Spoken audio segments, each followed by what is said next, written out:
కానీ ఇంకొక మాట చెప్తున్నా, మర్చిపోయా.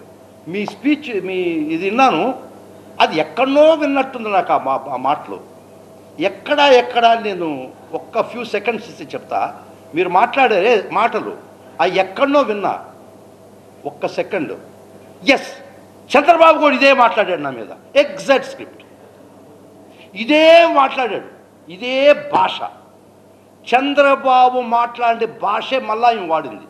ఆయన కూడా ఏదో చేస్తే రాజశేఖర రెడ్డి గారు నేను పెట్టించాను ముద్దాయనని, దానికి ప్రతిఫలంగా నాకు ఈ పోస్ట్ చంద్రబాబు కూడా మాట్లాడాడు, నాకు గుర్తు. అప్పుడు ఎక్కడ విన్నానా ఈ మాటలు, ఎక్కడో రిపిటేషన్ అని నాకు మనసులో వస్తే ఇప్పుడు తెలిసింది.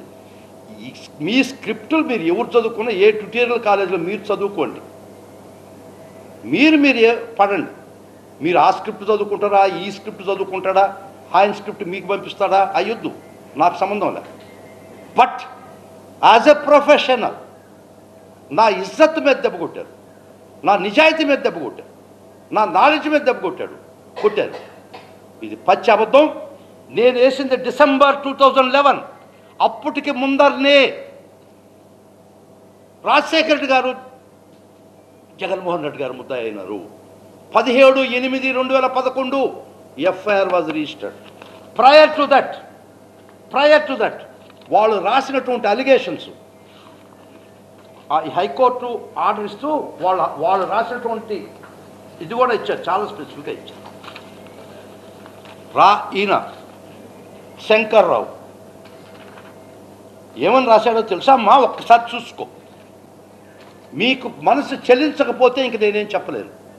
ఎవరైనా మానవ జన్మ ఉంటే తండ్రి మీద ఈ విధమైన అలిగేషన్ శంకర్రావు రాస్తే కాంగ్రెస్ పార్టీకి సంబంధం లేదు, సిబిఐకి సంబంధం లేదు, ఎట్ట వస్తాయమ్మా ఈ మాటలు?